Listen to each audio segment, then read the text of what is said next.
that we are live. I'm going to go slowly, give people a moment to, give classes a moment to join. People, rather than jumping in here, you'll see that there's a screen ready. Don't worry, you don't have to jump right in. We've got some time. So welcome everyone. My name, if we haven't met already, and I feel like I've met many of you, my name is Michael, and I am a teacher coach with iThink, and it's my absolute pleasure today to join you in celebrating all of the learning, all of the thinking, all of the actions that you've taken. And I'm speaking here to the students who have been involved in the 2023 iThink Remembrance Day Challenge. This is incredibly important work, everyone. And again, for right now, I'm going to direct the comments to the adults momentarily, but I'm speaking here to the students, and we had some very young students this go around. I was just this morning had gotten some pictures sent from a grade 1-2 class, and it's a reminder that we've got students that have moved through over this year and last year, have moved through this challenge from a junior level, but even a primary level, junior, intermediate, and up into high school. And when I say that this is important work, I mean that in a couple of respects, friends. What I mean when I say that is, it's important work that all of you undertook with your school communities.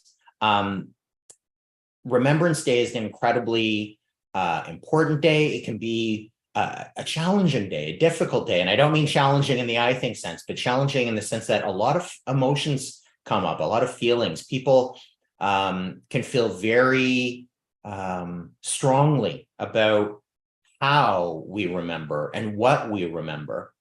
And so in asking all of you young people to look at it, to literally stop and to check out what is the current practice in your school and in your school community for remembering service and sacrifice, and how do you do that, and whose voices are represented and perhaps whose are not. This is the work that you did in one key way. And so I'm just so proud and gratified, meaning I'm happy. I feel very, very grateful that so many of you that I've interacted with online in sessions like this, but also in person and visiting some of your schools, not just me, but also members of the larger iThink team. I've heard this from my colleagues as well. We're just so impressed with the maturity, with the hard work. I was going to say diligence, but I'm trying to make sure that I'm using, if I use any language that I'm, any mysterious words, make sure that you fire a hand in the air and ask your teacher. With your hard work and with your openness to learning. And I know that might sound like no big deal, because after all, we're at school to do what? Well, to do many things, but in principle, to learn. And I'm just in beginning to see the student thinking trickle in this month. I've been really blown away by how students and school communities have embraced this challenge in fundamentally different ways. This is the other really cool thing. There isn't a single school out there that has done this the same way. How often do we get to say that in school?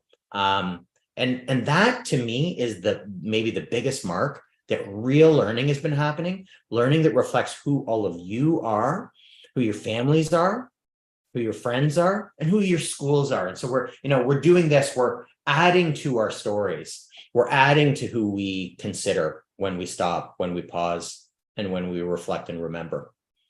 So I said that I'm proud of you for that reason, about what you've contributed to your schools, and you have contributed, okay, massively in some cases. So awesome job on that.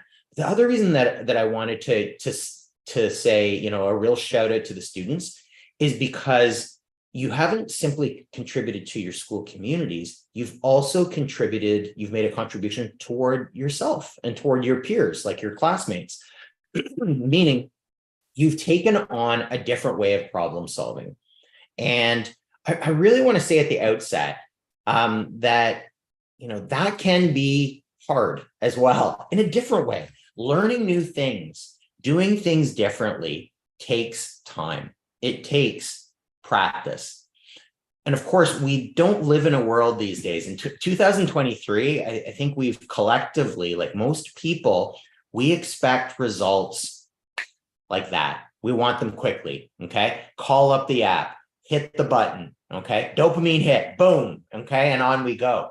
And look, that's, that's fine. That's great. But there's something to be said for digging in, for dealing with some discomfort. I'm saying, I don't know all the answers. I don't know how this is going to turn out. And I've been still committing to the process of learning and learning differently.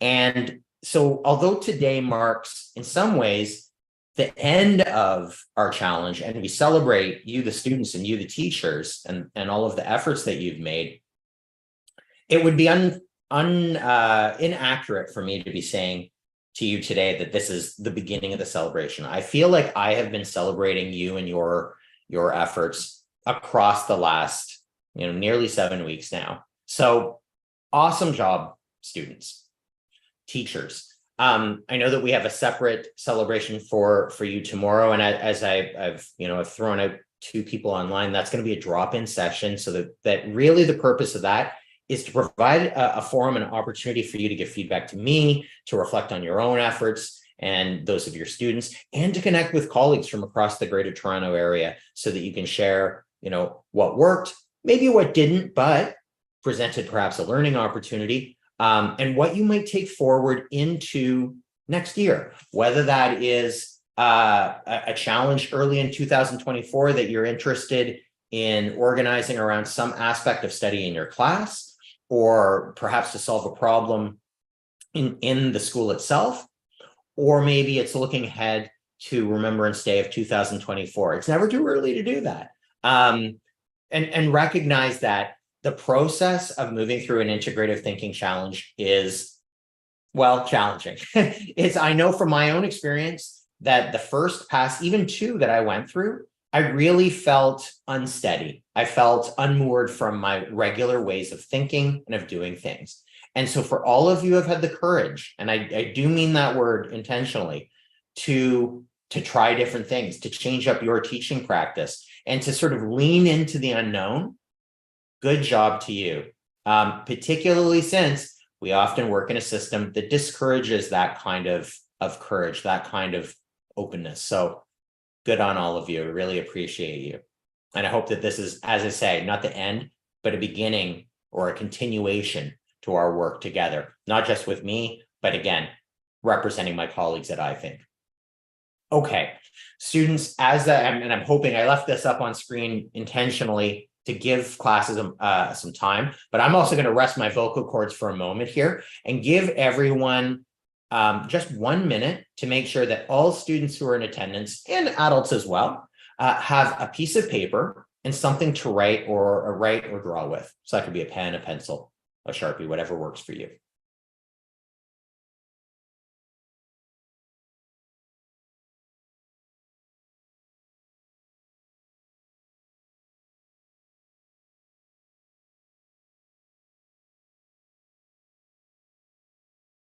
Okay, and as people are gathering this, I'm going to take you through the instructions that are right here on screen. But just as a heads up, and again, I give sort of a sneak preview to your teachers yesterday in the afternoon about what we had planned for today.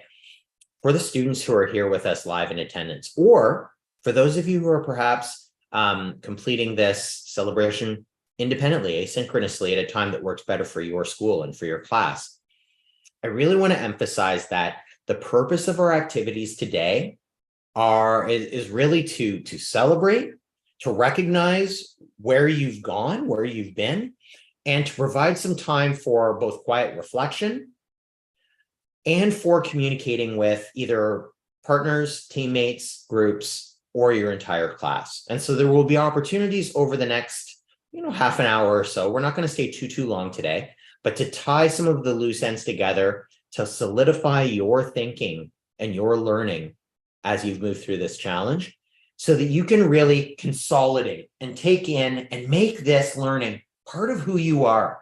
Now that can sound a little cheesy, or like I'm making this sound like it's more important than it perhaps might feel to you. And I hope that that's not the case, because, really and truly, when we move through our learning or through our day-to-day schoolwork or work lives as adults, it's easy enough to just kind of bang out tasks and then sort of, at the end of it go, okay, great, done. What's next? And I really want to encourage people to take the time, because you're worth it, and your efforts make, this time so valuable, where you can reflect and you can perhaps create an even firmer foundation for where you've been in this challenge and what you can do with the skills that you've, perhaps not mastered, because mastery is a lifelong pursuit, but which you continue to practice.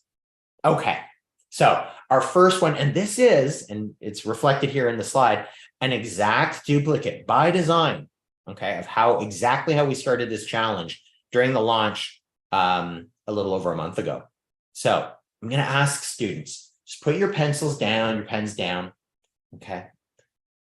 And perhaps you can, again, if you're comfortable, you can even close your eyes, okay? But that's not necessary. And take a deep breath. Let your belly fill up, and then exhale, sigh. And that little nervous system reset is a way of just really arriving and dedicating ourselves to the task at hand. So we've done this once before together. In your head, quietly, let's say 3 times, Remembrance Day 2023. Remembrance Day 2023. Remembrance Day 2023. Let's let that sink in. Good. Now, taking a moment and not needing to look to what a neighbor is writing or looking for what a right answer is, because there is none. The only correct answer is the one that comes from your heart. Okay. Oops, sorry, I pointed up here, your head and your heart. Okay. All of you, can you on your piece of paper write or draw 3 things that come to mind when you said Remembrance Day 2023 in your head? Okay, no wrong answers here. Take a moment to do that. And I'm going to give everyone 2 minutes here in silence to do just that.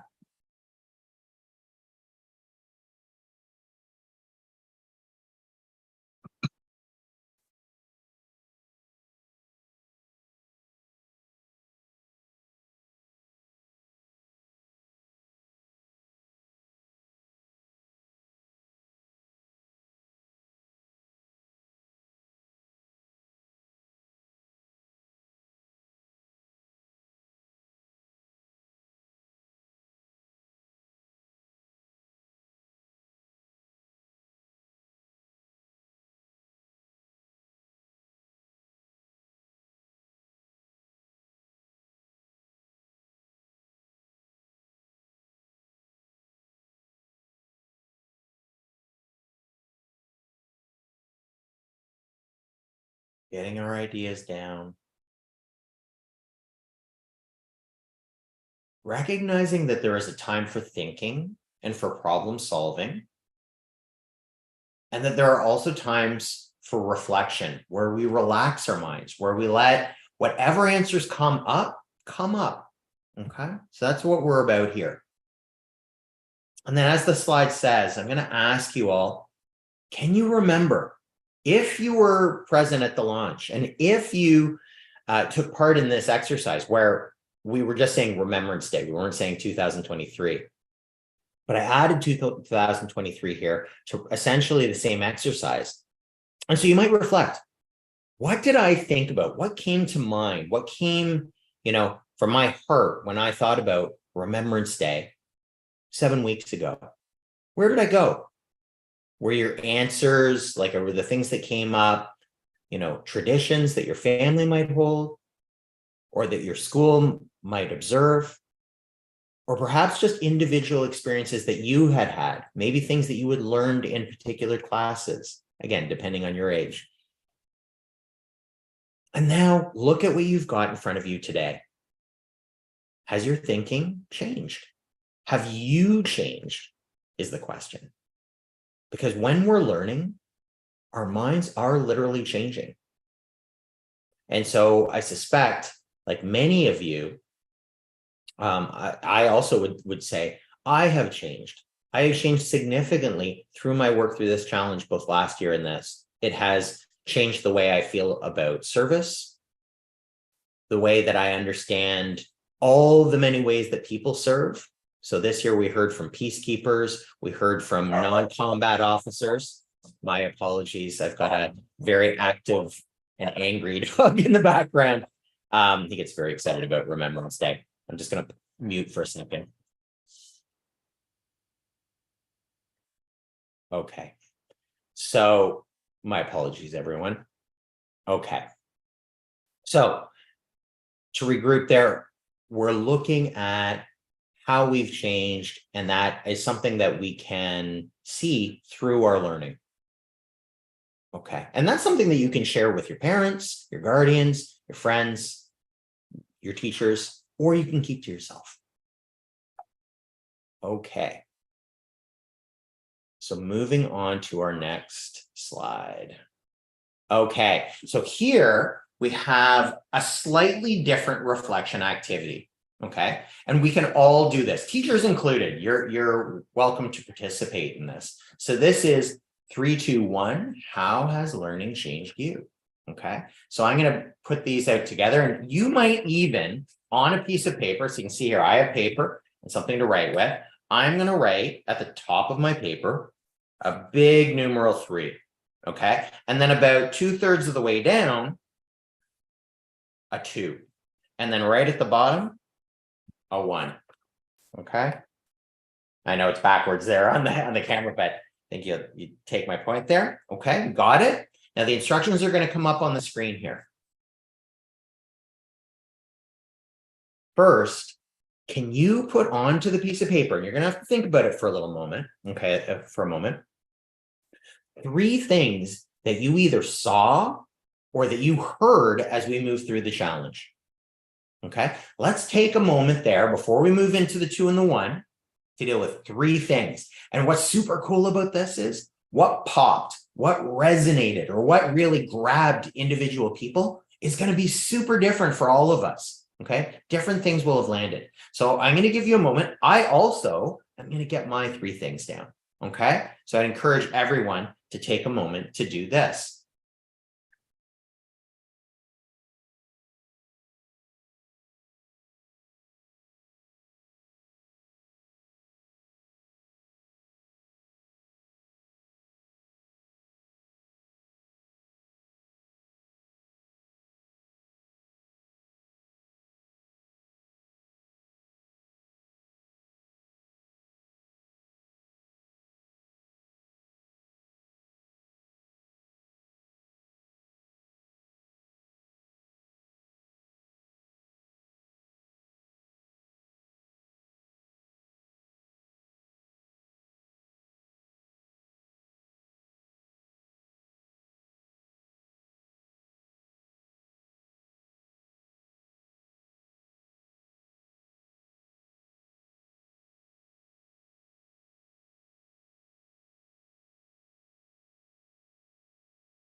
So I've got my 3 down. There are no wrong answers here again, friends, right? Whatever really grabbed you is always the best way to go. But I'll just give everyone just a minute here to finish up, and then we'll move on to part 2. Know that there will be an opportunity for sharing at the end of 3, 2, 1.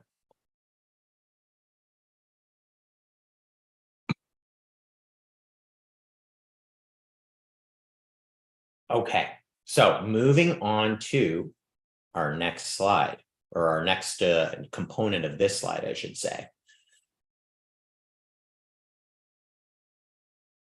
Oh, there we go. There's number 2.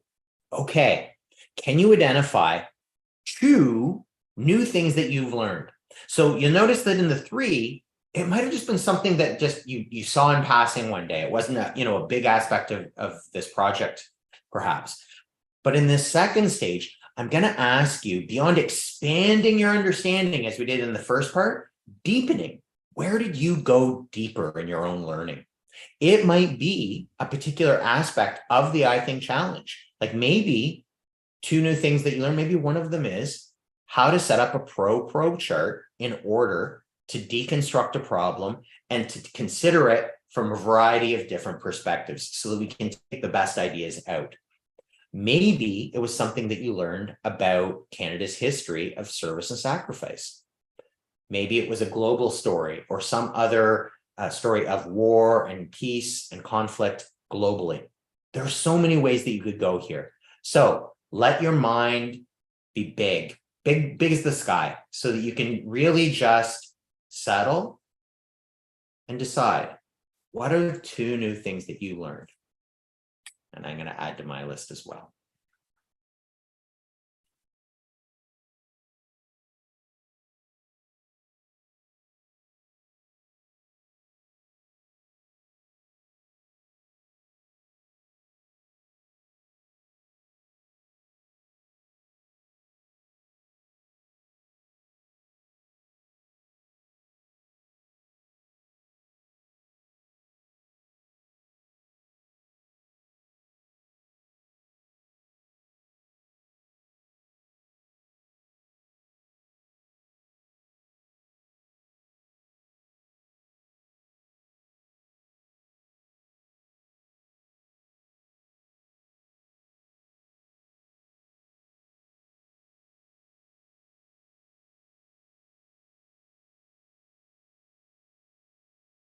Okay, let's take a final moment to get down those ideas. 2 things. 2 things that we've learned.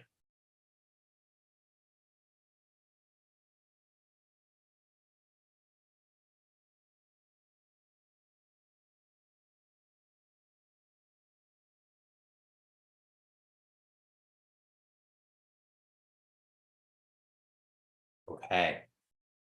So we've come through 3, we've moved through 2, and now just 1 thing left. Do you have any questions? Isn't it a funny thing that in school, often at the end of a unit of study or, a big project, I think traditionally people would have said, wait a minute, you still have questions? What were you doing all this time? Why didn't you learn? I want to challenge that. Let's push back against that, kids. Here's the thing. Questioning never stops. In fact, if we're really learning deeply, if we're expanding our stories and how we understand anything, it could be, in this case, it was Remembrance Day, but it could be any topic, any issue, any people that we put our minds to.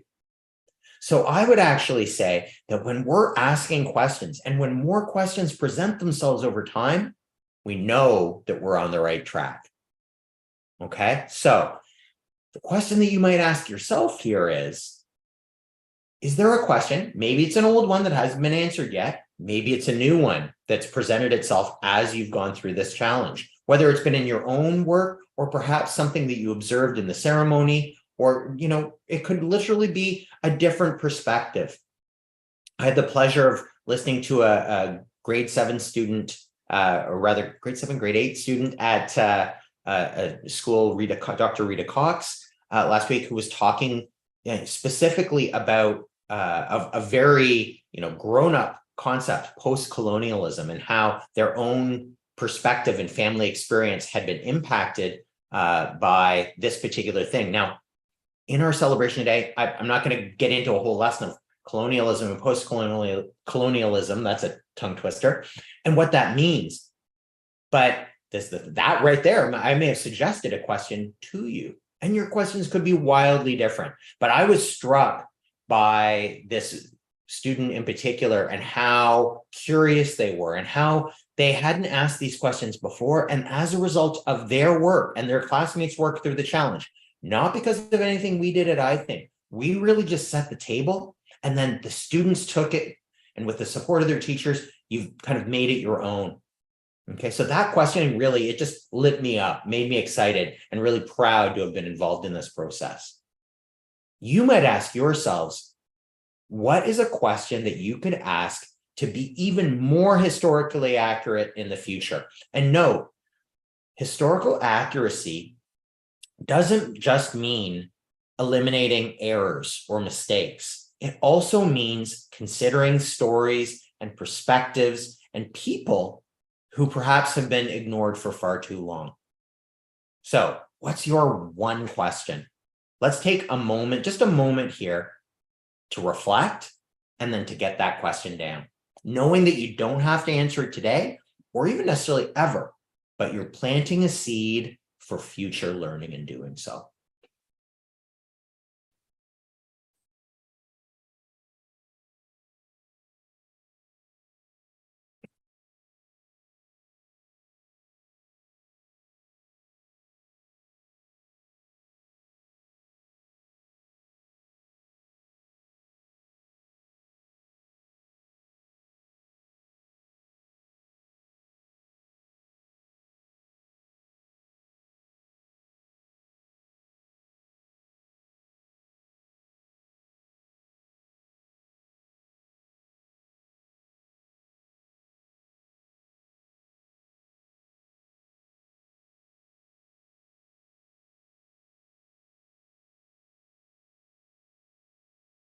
So a final moment here. You can see I'm writing away, getting my question down. And you'll notice I didn't do this in advance. I could have.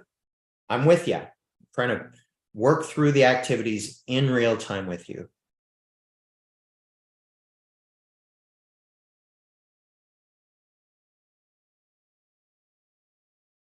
Okay. So now, friends, we've got 3 things we've seen and heard, 2 new things you've learned, and 1 question that you still have or that you have newly. I'm going to give classes and I'm going to suggest to teachers here, let's give students, and again, this is going to vary by class. This might be teacher led from the front of the room, calling on different students to kind of popcorning ideas and moving through the 3, 2, 1. Or it might be, depending on your organization, pairs, partners, or small groups sharing. Let's say that right now by my clock, it's 9:58, that at 10:02, we're going to call an all stop. I'll share mine because, of course, there's only a one-way mic today. So I'm going to share my 3, 2, 1, and then we'll move into our next reflection activity. I'm going to just mute for a moment so that classes can focus on that.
a final minute, friends.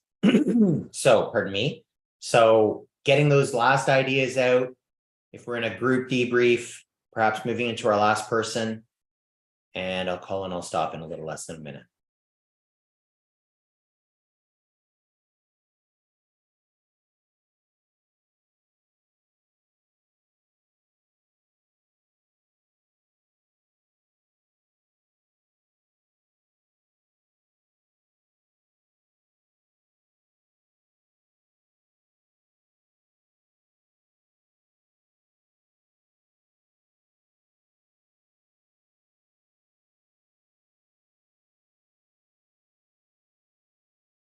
Okay, so I'm going to share my 3, 2, 1.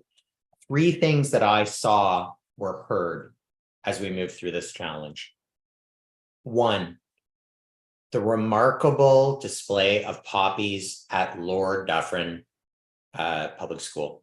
It was remarkable to see the poppies all over the walls, the gym, the hallways, and to see so many different colors and students speaking to the different ways the different poppies represent different people and perspectives and different service and sacrifice, examples of service and sacrifice, now represented in a way that expands beyond the original red poppy into an array that reflects the diversity of our country and our experiences, historically speaking. Secondly, there was an outdoor gallery walk at King George Public School, and it was so great to see that the students were so engaged in the pictures and outside, out in the fresh air, and adults and young people moving around. So I saw you out there, King George, and want to thank Angela for sharing those wonderful pictures. Such a great thing to see. The third thing that I had foreseen and heard was I heard the sound of collaboration at Dr. Rita Cox. Such a cool experience in the latter days of the challenge. And so if you're with us this morning, students at Dr. Rita Cox, it was so absolutely wonderful to see senior students, grade 7, 8 students working with the 4 or 5s and really building the bonds between learners across grade levels so that you could share this experience and your skills. So those are my 3 things that I saw or heard.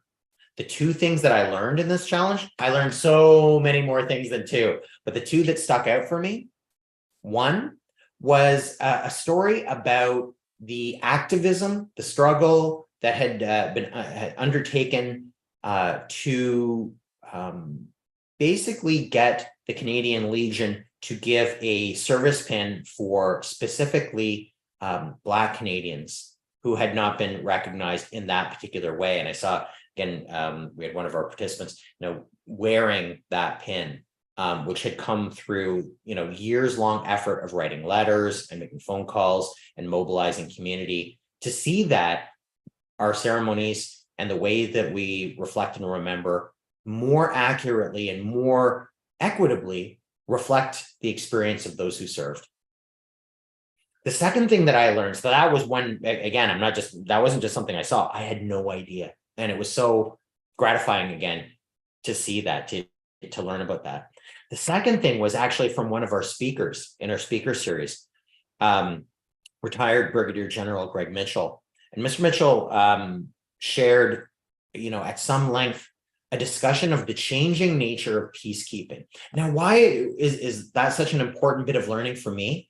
I felt like I had a pretty good handle on what peacekeeping is, about Canada's rich history of peacekeeping, but in listening to Greg, and again, I just want to emphasize, schools, you still have access to those videos. So it may have been that in the hustle and bustle of moving through the challenge, you didn't have an opportunity to take in all of our speakers. You could still do that now, okay? Or you could do that in your own time.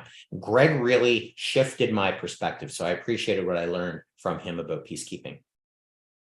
What is my one question? It's a big one. It's this: how do we ensure that remembering and the ways that we remember helps to bring us together as communities rather than separating us? And so that's something I've been reflecting on a great deal. What's your question? I'm sure it's different. And that's great. Okay, let's move on.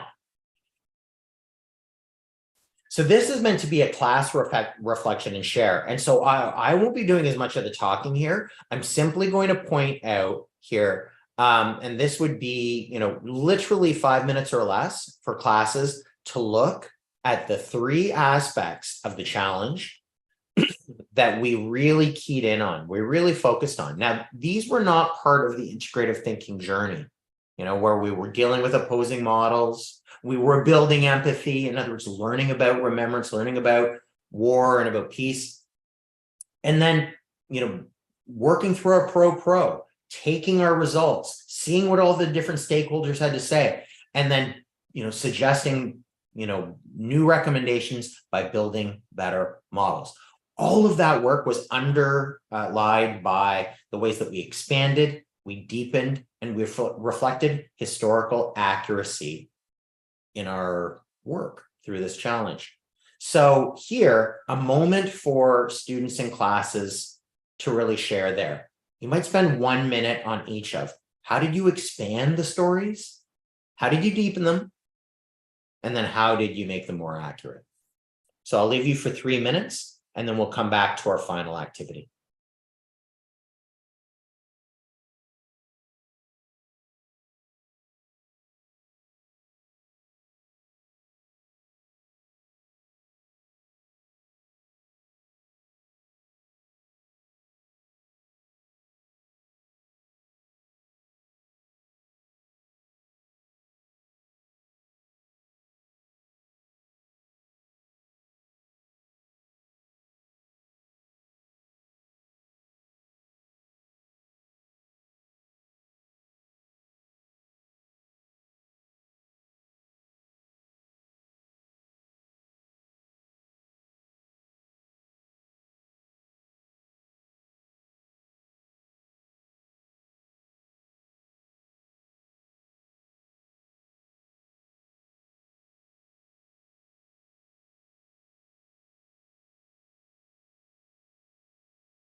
And while there's absolutely no pressure for school, for any of the schools out there to share, certainly feel free to drop any of your observations, your reflections into the chat, and I'd be happy to, if they come my way, to share them with you.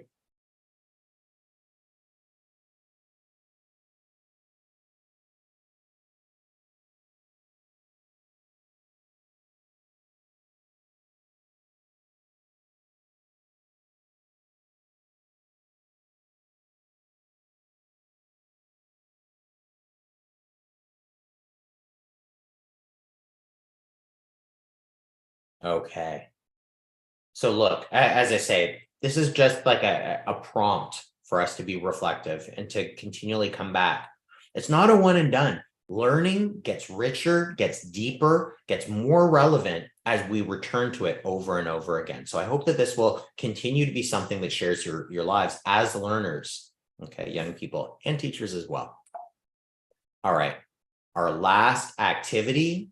And here I want to say, many of the classes, certainly your teachers, if they attended the orientation for this challenge, would have already engaged in a 6-word story. If you've never had the opportunity to do this, though, and so I apologize if I'm repeating something that is well known to some of you, but really here, even if this is a familiar activity, I at least find that every time I go through it, new things pop up because it's very challenging. We often think, pardon me, about writing at length, like writing a lot, as being very, very challenging.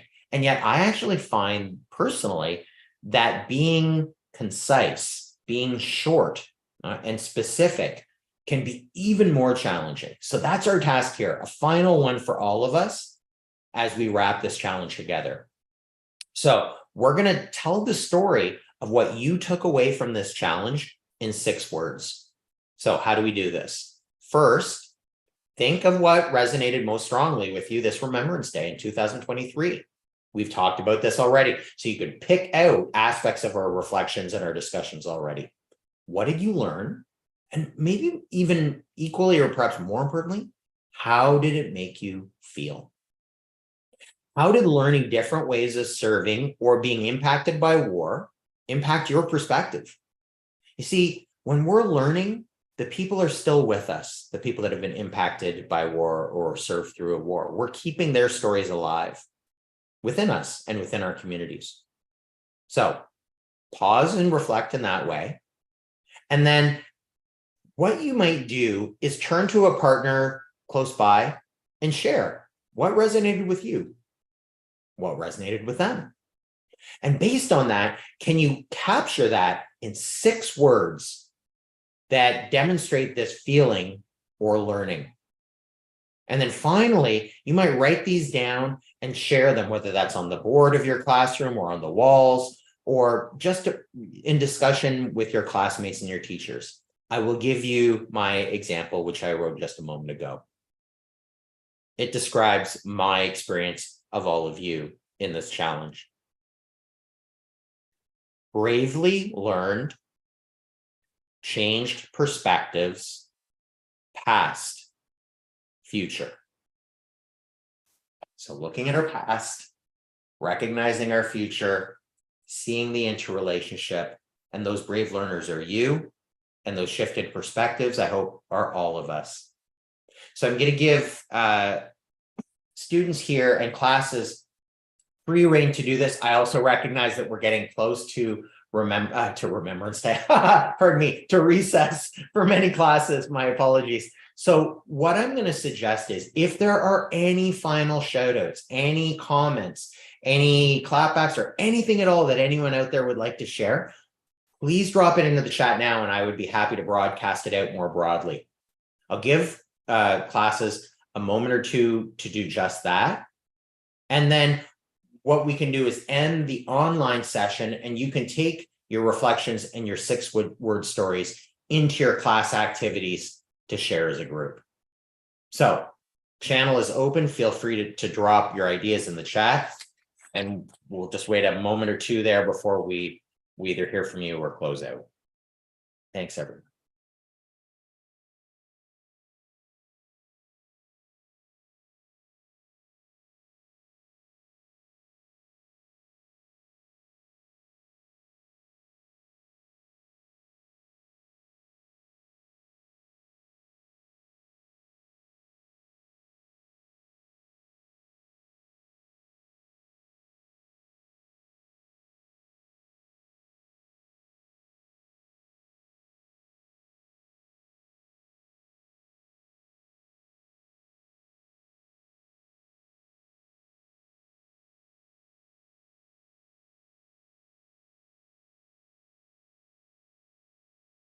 Okay, not seeing anything in the chat, which is totally fine.